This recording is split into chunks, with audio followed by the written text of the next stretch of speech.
नमस्कार and welcome in chemistry study. Chemistry study में आपका स्वागत है।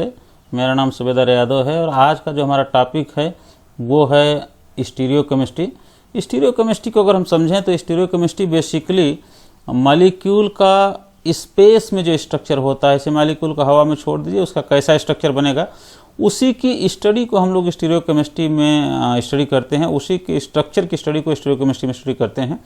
तो जो मॉलिक्यूल का स्ट्रक्चर स्पेस में होता है उसकी स्टडी करने के लिए इस टॉपिक को हमने कुल 9 पार्ट में डिवाइड किया हुआ है। क्योंकि होता क्या है कि ये इतना छोटा पार्ट नहीं है कि एक वीडियो लेक्चर बना करके इसको एक्सप्लेन किया जा सके। तो इस मॉलिक्यूल के स्टडी को स्पेस में स्टडी करने के लिए इस टॉपिक को इलेबोरेट किया गया है। और जो टॉपिक इसमें कवर होंगे वो ये कि अगर मॉलिक्यूल का स्ट्रक्चर आप देखना चाहें स्पेस में तो कैसा दिखता है, मॉलिक्यूल के स्ट्रक्चर को हम कैसे लिख सकते हैं। मॉलिक्यूल का स्ट्रक्चर 2 डायमेंशनल हो सकता है, मॉलिक्यूल का स्ट्रक्चर 3 डायमेंशनल हो सकता है। तो 2 डायमेंशनल स्ट्रक्चर को कैसे हम रिप्रेजेंट करेंगे, 3 डायमेंशनल स्ट्रक्चर को कैसे रिप्रेजेंट करेंगे, ये एक टॉपिक होगा। और 2 और 3 डायमेंशनल जो स्ट्रक्चर होंगे मॉलिक्यूल के उनमें उसको क्या कहते हैं। 2 डायमेंशनल स्ट्रक्चर को अगर हम बुक में लिखते हैं तो उसको किस नाम से जाते हैं, that is called Fisher projection. उस तरह से 3 डायमेंशनल स्ट्रक्चर जो मॉलिक्यूल का होता है दैट में भी साहार, न्यूमैन और फ्लाइंग वेज प्रोजेक्शन। तो इनका आपस में इंटर कन्वर्जन कैसे होगा। अगर हमको बुक में स्ट्रक्चर 2 डायमेंशनल लिखा हुआ तो that is not the actual structure of molecule, उसको 3 डायमेंशनल में कैसे हम इंटर कन्वर्ट करेंगे, ये चीज़ एक समझना है हमको।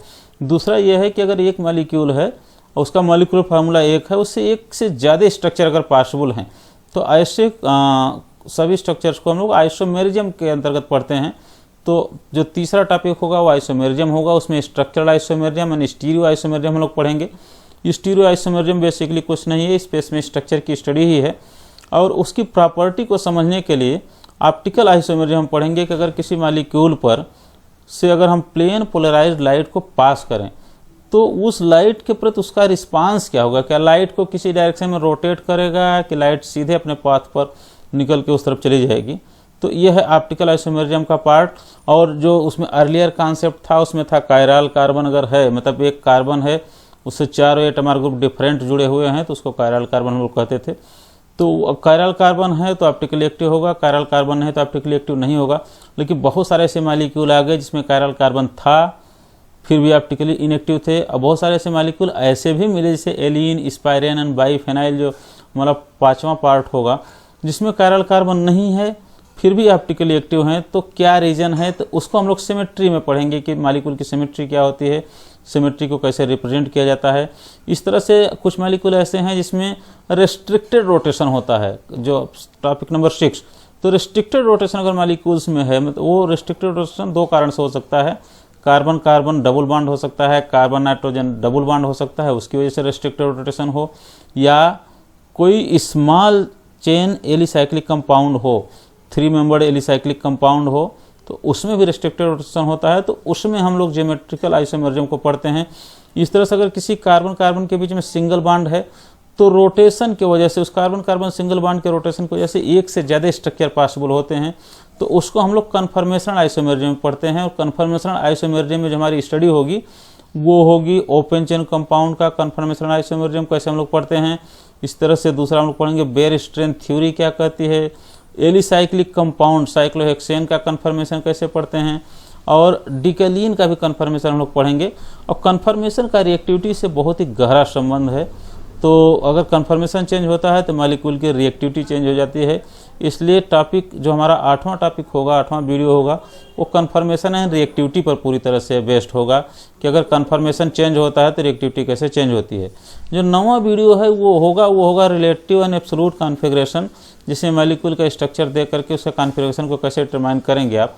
तो डीएल सिस्टम ऑफ नॉमेनक्लेचर की बात होगी और ईजेड सिस्टम ऑफ नॉमेनक्लेचर की बात होगी। इसके बाद हम लोग अभी देखते हैं इस वीडियो में कि जनरल कॉन्सेप्ट ऑफ स्टीरियोकेमिस्ट्री क्या है। एक्चुअल में होता क्या है कि मॉलिक्यूल का आप स्पेस में से छोड़ दीजिए, हवा में छोड़ दीजिए, जो उसका स्ट्रक्चर नेचुरल बन करके आएगा उसी पर उसकी सारी प्रॉपर्टी डिपेंड करती है। तो स्पेस में जो मॉलिक्यूल का स्ट्रक्चर होता है वो 3 डायमेंशनल होता है, क्योंकि स्पेस में आप देखिए 3 डायमेंशन आपको मिलते हैं। जबकि प्लेन एंड पेपर आप किसी कागज़ पर जो स्ट्रक्चर ड्रा करते हैं उसमें 2 ही डायमेंशन आपको 2 ही एक्सिस मिलता है। और ड्रग केमिस्ट्री जो होती है, जो नेचुरल प्रोडक्ट जो होते हैं, जो ड्रग की केमिस्ट्री होती है, उसमें ड्रग इंडस्ट्री में या मेडिसिनल केमिस्ट्री में आप देखिए तो मालिक्यूल की प्रॉपर्टी उसके स्टीरियोकेमिस्ट्री पर डिपेंड करती है। बहुत सारे कंपाउंड मालिक्यूल आपको ऐसे मिलेंगे जो डेक्स्ट्रो रोटेटरी हैं और ड्रग की तरह अच्छे मेडिसिन की तरह बिहेव करते हैं, जबकि उसी का लियो रोटेटरी पार्ट जो है वो बहुत ही खराब और पॉइजन की तरह बिहेव करता है। तो इसलिए स्टीरियोकेमिस्ट्री का समझना आवश्यक है। और अगला जो टॉपिक है वो है जनरल स्ट्रक्चर एंड रिप्रेजेंटेशन। हम जानते हैं कि मॉलिक्यूल का शेप और स्ट्रक्चर उसके हाइब्रिडाइजेशन पर बेसिकली डिपेंड करता है, और उसका शेप हाइब्रिडाइजेशन के अलावा और किन फैक्टर्स पर डिपेंड करता है वो है लोन पेयर और बॉन्ड पेयर ऑफ इलेक्ट्रॉन्स जो मॉलिक्यूल्स में होते हैं, उसको हम बेस्फर थ्योरी में पढ़ेंगे।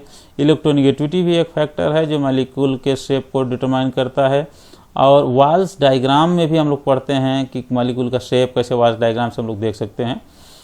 इन जनरल जो बुक में स्ट्रक्चर हम लोग पढ़ते हैं, जो स्टडी करते हैं, वो 2 डायमेंशनल हो सकता है जिसको पेपर पर रिप्रेजेंट किया जाता है, या 3 डायमेंशनल हो सकता है। और 3 डायमेंशनल के लिए 3 एक्सिस रिक्वायर्ड होती है। तो पेपर पर 3 डायमेंशनल को कैसे रिप्रेजेंट किया जाता है, तो इसमें हम लोग पढ़ेंगे सार न्यूमन फ्लाइंग विद प्रोडक्शन। जो 2 डायमेंशनल स्ट्रक्चर है वो तो सामान्यतः पेपर पर रिप्रेजेंट किया जा सकता है। तो हाइब्रिडाइजेशन का शेप से कैसा रिलेशन, मॉलिक्यूल के स्ट्रक्चर और शेप पर ही उसकी प्रॉपर्टी डिपेंड करती है। उसके रिएक्शन करने के तरीके, मॉलिक्यूल कैसे रिएक्ट करेगा किसी से, वो भी उसी पर डिपेंड करता है। तो अगर मॉलिक्यूल का शेप और स्ट्रक्चर हम देखना चाहें तो सबसे पहले हमको मॉलिक्यूल के हाइब्रिडाइजेशन को समझना होगा कि मॉलिक्यूल में कैसा हाइब्रिडाइजेशन है तो मॉलिक्यूल का शेप कैसा दिखेगा। सपोज कीजिए कि जो हाइब्रिडाइजेशन है वो sp हाइब्रिडाइजेशन है, sp2 हाइब्रिडाइजेशन है, sp3 हाइब्रिडाइजेशन है, dsp3 हाइब्रिडाइजेशन है, और d2 sp3 हाइब्रिडाइजेशन है, sp3 d2 हाइब्रिडाइजेशन है। तो अगर हम sp हाइब्रिडाइजेशन को देखते हैं तो ये देखिए मॉलिक्यूल का एक शेप है, एक मॉडल हमने ले रखा है, मॉलिक्यूल का शेप है। ये sp हाइब्रिडाइजेशन है, ये C2H2 मॉलिक्यूल है, इथीन मॉलिक्यूल है। इसमें आप देखिए कि कार्बन कार्बन के बीच में एक बॉन्ड सिग्मा होगा, 2 बॉन्ड पाई होंगे। इस मॉलिक्यूल के शेप को आप देखिए तो मॉलिक्यूल का शेप लीनियर है। इसको अगर आप ऐसे प्लेन पर रखिए, किसी भी मॉलिक्यूल के ऐसे प्लेन पर रखिए, ये मान लीजिए हाँ मेरा हाथ एक प्लेन है, इस प्लेन पर मॉलिक्यूल को रखता हूँ, इसके सारे एटम और ग्रुप इसी प्लेन पर पड़ते हैं। तो ये मॉलिक्यूल लीनियर है। इस मॉलिक्यूल के स्ट्रक्चर को अगर हम पेपर पर ड्रा करना चाहें तो डेफिनेटली हम पेपर पर ड्रा कर सकते हैं, और कैसे पेपर पर ड्रा करेंगे इसको भी हम देखते हैं। लेकिन अगर हम दूसरे मॉलिक्यूल को देखना चाहें जिस पर sp2 हाइब्रिडाइजेशन हो, जैसे ये एक मॉलिक्यूल है, इसमें sp2 हाइब्रिडाइजेशन है, अगर इस मॉलिक्यूल के sp2 हाइब्रिडाइजेशन को भी, इस शेप को भी देखिए आप मॉलिक्यूल के, तो ये शेप भी ऐसे पेपर पर आप रखिए तो इसमें दोनों कार्बन प्लेन पर ही पड़ते हैं। इसके चारों हाइड्रोजन जो जुड़े हुए हैं, ये 4 हाइड्रोजन भी हो सकते हैं, 4 अलग अलग ग्रुप भी हो सकते हैं, ये चारों हाइड्रोजन भी एक प्लेन पर ही पड़ेंगे। लेकिन अगर मॉलिक्यूल में हाइब्रिडाइजेशन sp3 है तो उसका शेप टेट्राहेड्रल होगा। जैसे मॉलिक्यूल है, इसका शेप टेट्राहेड्रल, sp3 हाइब्रिडाइजेशन का है, इसका शेप टेट्राहेड्रल है।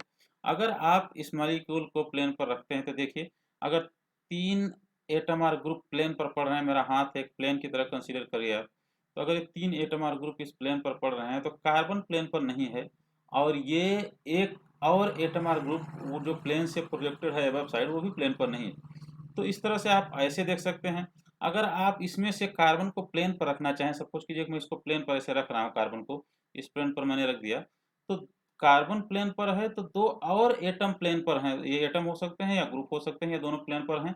लेकिन बाकी के जो एटम और ग्रुप हैं ये दोनों, ये देखिए ये प्लेन से ऊपर जा रहा है और ये प्लेन से बिलो जा रहा है। देखिए प्लेन ऐसे है तो इस प्लेन के बिलो आपको एक स्ट्रक्चर जाता हुआ दिखेगा, एक एटम और ग्रुप जाता हुआ दिखेगा, एक प्लेन से एबव जाता हुआ दिखेगा।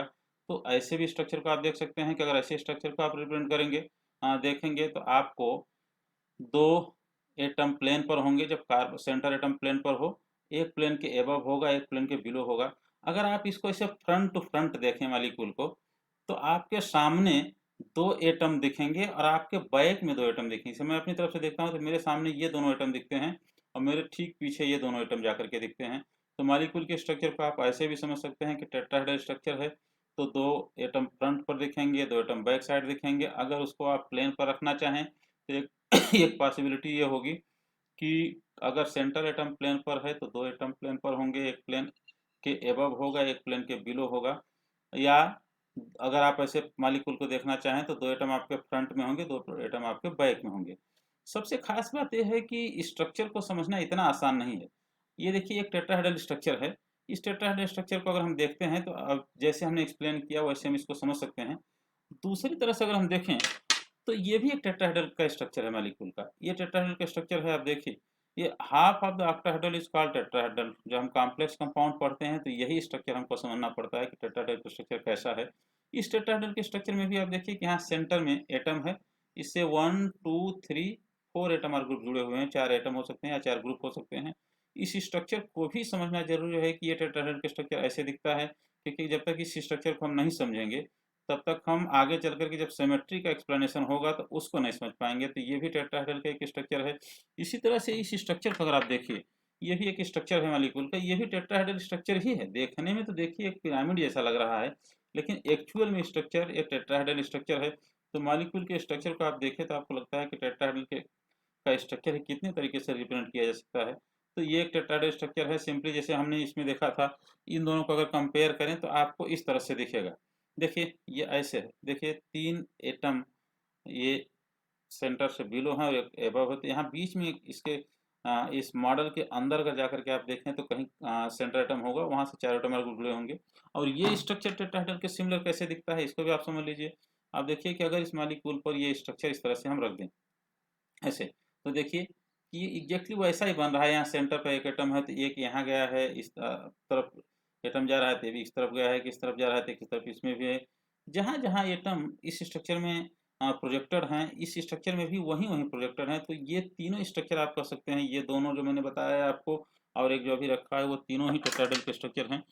और इस स्ट्रक्चर को अगर आप टेट्राहेड्रल के स्ट्रक्चर को प्लेन पर लिखना चाहें, प्लेन पेपर पर रिप्रेजेंट करना चाहें तो आसान नहीं है। सभी एटम को आप प्लेन पर रिप्रेजेंट नहीं कर सकते, क्योंकि 3 प्लेन पर होंगे तो 2 प्लेन पर नहीं होंगे। इस तरह से ये 3 प्लेन पर होंगे तो ये दोनों प्लेन पर नहीं होंगे।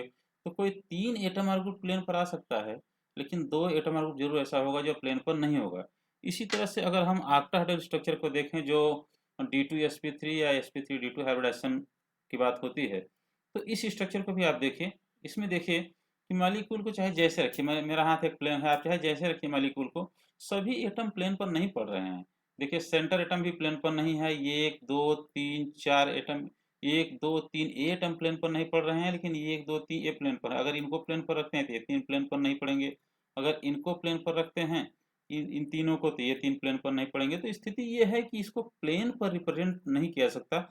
और इस तरह से आप कह सकते हैं कि ये स्ट्रक्चर का एक्चुअल स्ट्रक्चर जो है, इसको प्लेन पर कैसे लिखा जाए, 2 डायमेंशन में कैसे लिखा जाए। क्योंकि प्लेन एंड पेपर जो कागज होता है वो 2 ही डायमेंशन होता है, उसमें 2 ही एक्सिस होती है कागज पर, बुक पर। इसलिए उसको 2 डायमेंशन कैसे इस ऑक्टाहेड्रल स्ट्रक्चर को रिप्रेजेंट किया जाए, या इस टेट्राहेड्रल स्ट्रक्चर को 2 डायमेंशन में कैसे रिप्रेजेंट किया जाए, जब तक ये नहीं समझ पाएंगे। और अगर 2 डायमेंशन स्ट्रक्चर में कोई स्ट्रक्चर रिप्रेजेंट कर दिया गया है तो उसको 3D में कैसे कन्वर्ट किया जाए, इसको जब तक नहीं समझ पाएंगे तब तक स्टीरियोकेमिस्ट्री को समझना आसान नहीं होगा। कि अगर आपको ये टॉपिक सब समझ में आ रहा हो, आपको अच्छा लग रहा हो, तो आप इस चैनल को सब्सक्राइब कीजिए, लाइक कीजिए। ये चैनल है youtube.com/chemistry study।